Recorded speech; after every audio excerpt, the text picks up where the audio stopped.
इस वीडियो में हम पढ़ेंगे राज्य की उत्पत्ति का दैवीय सिद्धांत यानी कि डिवाइन थ्योरी। जो राज्य की उत्पत्ति है उसके बहुत सारे सिद्धांत हैं, जैसे दैवीय सिद्धांत, समझौतावादी सिद्धांत, शक्ति सिद्धांत, विकासवादी सिद्धांत, मार्क्सवादी सिद्धांत। तो राज्य की उत्पत्ति के संबंध में अनेक प्रकार के सिद्धांत प्रचलित हैं। इस वीडियो में हम राज्य की उत्पत्ति का दैवीय सिद्धांत पढ़ेंगे। तो सबसे पहले देखेंगे इसका अर्थ या इसका परिचय, उसके बाद में इस सिद्धांत का विकास, उसके बाद में आलोचना और उसके बाद में देखेंगे इस सिद्धांत का महत्व। तो सबसे पहले देखते हैं इसका अर्थ। राज्य की उत्पत्ति के सिद्धांतों में यह सबसे प्राचीन सिद्धांत है।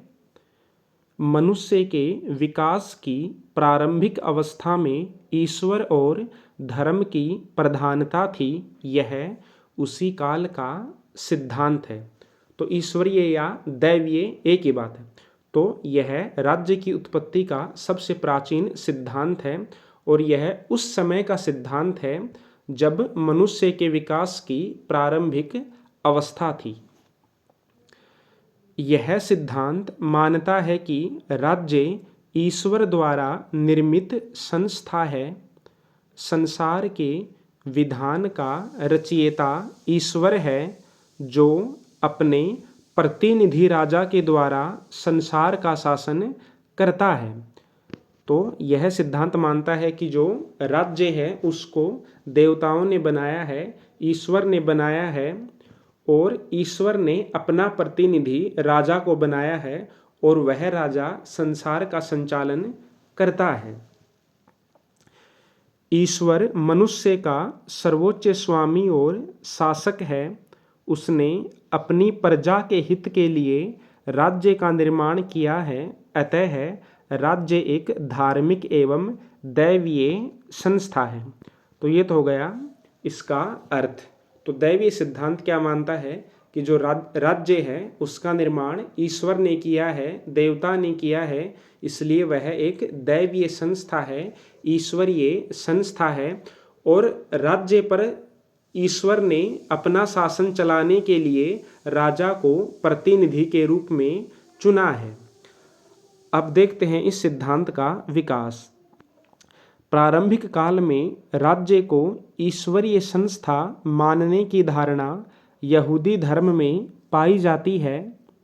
यहूदियों का विश्वास था कि ईश्वर स्वयं राजाओं का चयन करता है, उनकी नियुक्ति करता है और उन्हें राजपद से पदच्युत भी करता है।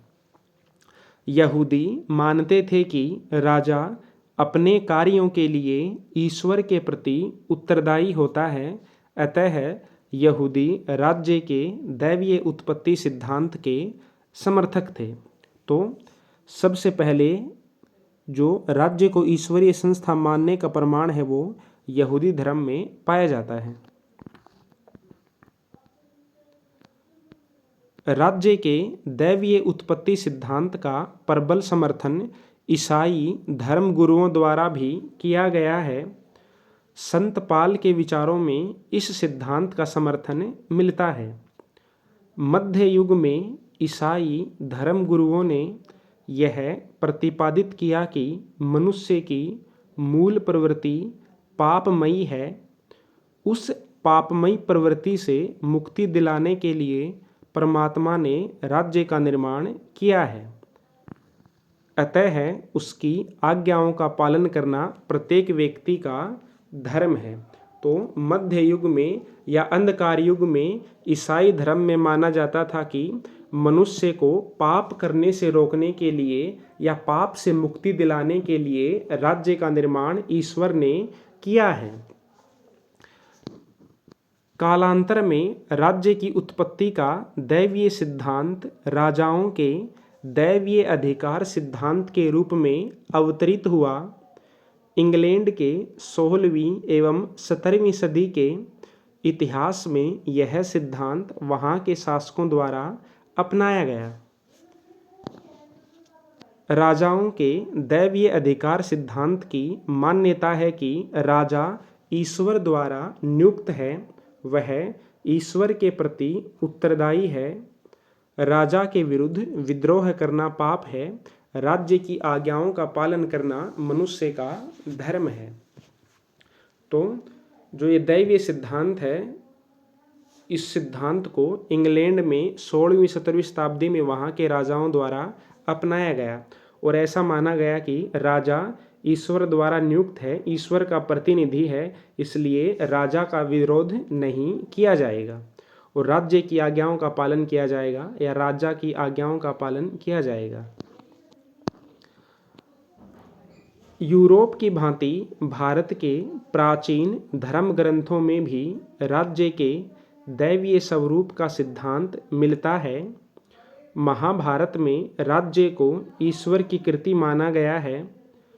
राज्य के दैवीय सिद्धांत का बोलबाला यूरोप में 16वीं शताब्दी तक रहा, जिसके पश्चात अनेक कारणों से इस सिद्धांत का ह्रास हो गया। आज राज्य की उत्पत्ति के सिद्धांत के रूप में दैवीय सिद्धांत को कोई भी विचारक मान्यता नहीं देता है। यानी कि जो राज्य की उत्पत्ति का दैवीय सिद्धांत है, ये यूरोप में 16वीं शताब्दी तक रहा, उसके बाद में इस सिद्धांत का ह्रास हो गया, अंत हो गया और वर्तमान में इस सिद्धांत को मान्यता नहीं दी जाती है। यानी कि वर्तमान में कोई भी विचारक यह नहीं मानता है कि राज्य की उत्पत्ति ईश्वर ने की है।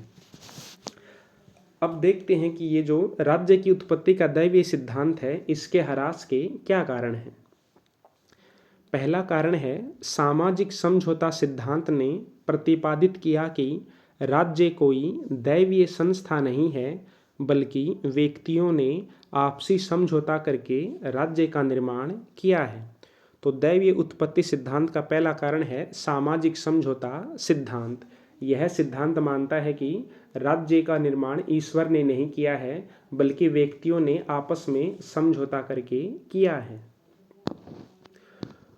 दूसरा कारण है, जैसे जैसे चर्च और राज्य का पृथक्करण होता गया, दैवीय सिद्धांत कमजोर होता गया।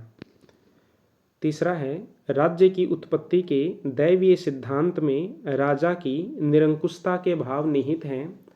जब लोकतंत्र के सिद्धांतों का उदय होने लगा तो उन विचारों ने निरंकुश शासन के सिद्धांतों का विरोध किया। तो जो राज्य की दैवीय उत्पत्ति का सिद्धांत है, उसमें राजा को ईश्वर का अवतार माना गया है और कहा गया है कि राजा जनता के प्रति उत्तरदायी नहीं है, बल्कि ईश्वर के प्रति उत्तरदायी है। यानी कि राजा जनता पर निरंकुशता का प्रयोग कर सकता है। तो जब लोकतंत्र के विचारों का उदय हुआ तो निरंकुशता के विचारों का ह्रास शुरू हो गया। अब देखते हैं दैवीय सिद्धांत की आलोचना। पहली आलोचना है, आलोचक इस सिद्धांत को अवैज्ञानिक तथा अनैतिहासिक बताते हैं। अवैज्ञानिक इसलिए कि राज्य के निर्माता ईश्वर के अस्तित्व पर ही संदेह किया जाता है। तो इस सिद्धांत को अवैज्ञानिक क्यों मानते हैं? क्योंकि विज्ञान के अनुसार ईश्वर का अस्तित्व ही नहीं है। तो जब ईश्वर का ही अस्तित्व नहीं है तो राज्य का निर्माण ईश्वर कैसे करेगा? अनैतिहासिक इसलिए कि इतिहास में ऐसा कोई दिन नहीं मिलता जब ईश्वर ने राज्य की उत्पत्ति की हो। तो इस प्रकार यह सिद्धांत अवैज्ञानिक और अनैतिहासिक है। अब देखते हैं दूसरी आलोचना। दैवीय सिद्धांत लोकतंत्र का विरोधी है। यह शासकों की निरंकुशता का समर्थक है। इस सिद्धांत के अनुसार राजा ईश्वर का प्रतिनिधि है, अतः वह अपने कार्यों के लिए ईश्वर के प्रति उत्तरदायी है, जनता के प्रति नहीं। तो दूसरी आलोचना क्या हो गई? यह निरंकुशता का समर्थक है और लोकतंत्र का विरोधी है।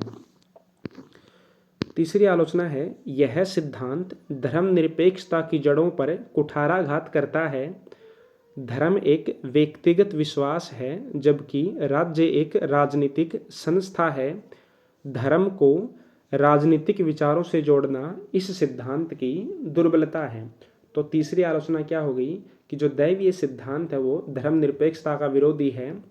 धर्मनिरपेक्षता मानती है कि राज्य का कोई भी धर्म नहीं होता है, और जबकि दैवीय सिद्धांत क्या मानता है कि राज्य की उत्पत्ति ईश्वर ने की है, तो यदि ईश्वर ने की है तो राज्य का फिर धर्म भी होगा।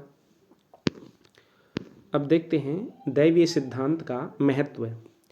पहला महत्व है राज्य के दैवीय सिद्धांत का ऐतिहासिक महत्व है। जब समाज में शांति एवं व्यवस्था का अभाव था, उस समय इस सिद्धांत ने राज्य को ईश्वरीय संस्था घोषित कर मनुष्य को शांति, सुरक्षा और विश्वास प्रदान किया। प्राचीन काल में मनुष्य की आज्ञाकारिता की भावना को विकसित करने तथा उसे राज्य के साथ जोड़ने में इसकी महत्वपूर्ण भूमिका रही है। तो जो प्राचीन समय था, उस समय लोग शासक के या राजा के आदेशों का पालन करें, इसलिए राज्य को धर्म के साथ या ईश्वर के साथ जोड़ दिया गया, और व्यक्ति धर्म के डर से राजा की और राज्य की आज्ञाओं का पालन करते थे। अब देखते हैं दूसरा महत्व। इस सिद्धांत ने राज्य के नैतिक पक्ष पर बल दिया है। दैवीय सिद्धांत मानता है कि राज्य एक ईश्वर द्वारा निर्मित संस्था है, इसलिए उसका स्वरूप नैतिक है।